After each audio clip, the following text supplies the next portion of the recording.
Paris, chérie, mon beau Paris, c'est toujours toi que j'aime. Hello Paris fans, and welcome back to Paris Set Me Free, Paris Photo Tutorials, where I help you to think about your photographs and hopefully take better ones in the spirit of the great street photographers, people like Willy Ronis, Cartier-Bresson and Robert Doisneau. That's what we're aiming for, guys.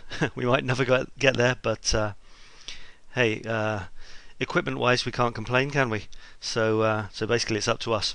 So have a look at this picture. I'm still in the Marais. I'm still, because if you've been watching some of my recent videos, I've done a series on a tour I did around the Marais, and I'm still in Village Saint-Paul. Let me just show you something interesting. You see, looking through there, you can see a wall. Let me just show you something. Little historical snippet. Here we are. There's Saint-Paul Metro. Let's zoom in, and we should see something interesting. Where are we? Okay, here we go. There's Rue Saint-Paul. Zoom in a bit more, and theoretically a road appears somewhere, which I've lost. There we are. Rue des Jardins Saint-Paul. And what I'm going to do is put myself on there and have a look around. And where I am is outside where that passage was. Let me just go back to that photograph. And let me zoom on just a tiny bit more, you'll see why. Okay, now you see there's these little passages leading in to, look at that, you see that? Now, I think that's the other side of this. So I think here we're looking out towards that wall, and on the map we're looking in, alright? On the Rue des Jardins Saint-Paul, which is rather intriguing. You know, you wonder, passages always make me wonder what's on the other side, don't they? Don't they you? So let's have a look. If we actually turn around a bit, you see there is the wall. And let me tell you something about this wall. It's an old wall, and it's an extremely historic one. Look at that. It was actually part of the one of the walls which was built to surround Paris to keep it safe. And there were about 5 of these things were built. Right the way out as Paris expanded. Every now and then Paris got bigger and they needed to build a new wall to protect themselves. Paris started off as just the island, just one of the islands, Ile de la Cité. There were actually 3 islands in the middle of Paris before they joined one up or attached it to the bank, I think. But first of all, Paris was the island. Then it expanded a bit, and they needed to build this wall. I think it was called the Philippe Auguste wall, who was one of the kings. And this is one of the last remnants of it. You find remnants of it in pretty strange places, and here it's on the edge of a terrain, kind of open waste of space. Actually, they keep threatening to turn it into a car park or something, but at the moment people play basketball there. And look at that, it goes right the way along with those turrets. Can you imagine Paris surrounded by a wall like this, with turrets, high turrets, with people looking out and, I don't know, killing you and shooting arrows at you if you got too close and they didn't like the look of you. Anyway, so that's that. On the other side of this little passage, we go into this little passage, and there we are. Now let me just show you a couple of photographs. What do you think of this? Just let me just reflect a moment on this. Alright, done that. So what do you think? Lacking something, possibly? Alright, well here's another one. Any better? Well, the theme of this video could be human interest. Passages and well, anything man-made is made by man, with some reason, I guess, with some purpose. And passages are made for walking through, people.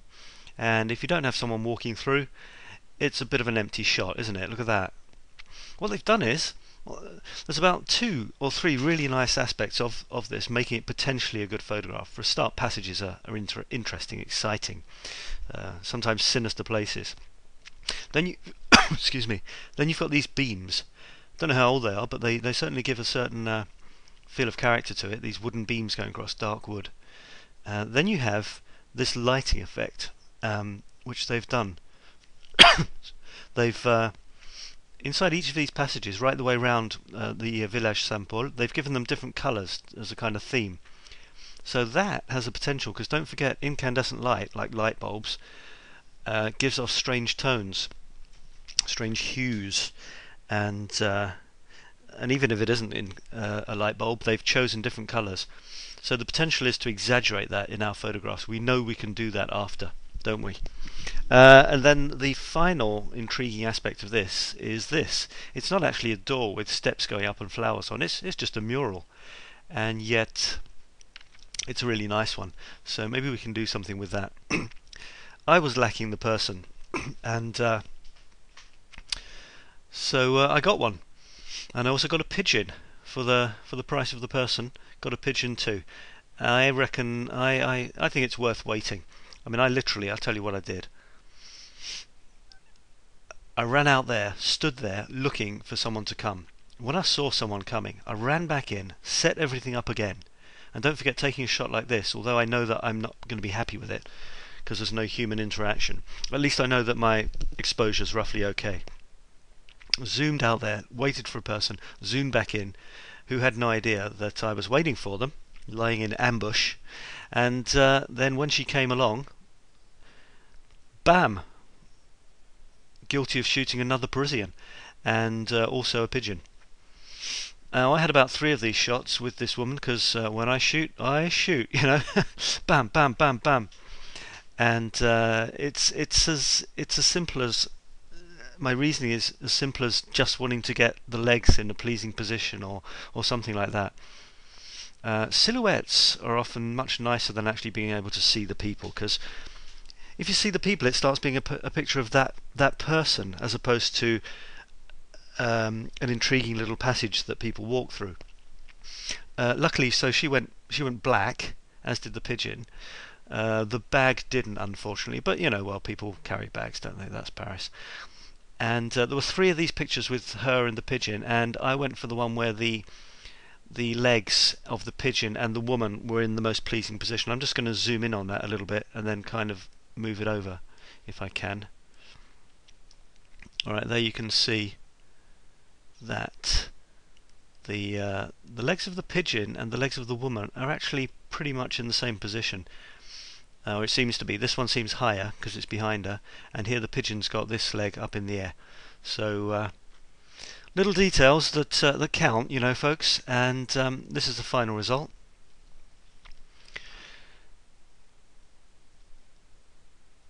Now, by increasing contrast and stuff, I've brought out the colours and the contrast of everything. I mean, look at the door and look at those cobblestones, and then compare it with this. You see, there's rien à voir, as the French would say. Not at all the same. Maybe I've gone over the top, but it's up to you to decide where and when to stop, and what effects to apply to your pictures. Only you can make that choice, but do make that choice. Make it a conscious choice, and believe in your reasons. If somebody tells me they don't like my photographs, I have no problem with that whatsoever, because I give it a go.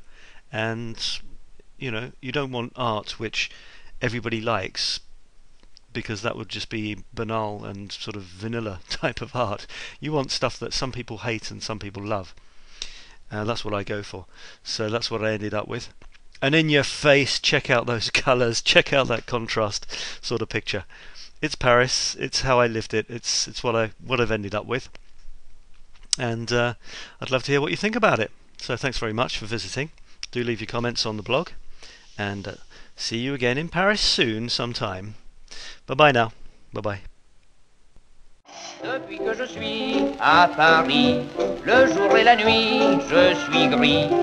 J'ai compris la douceur de vivre, je suis fou de joie, je suis ivre. Depuis que je suis à Paris.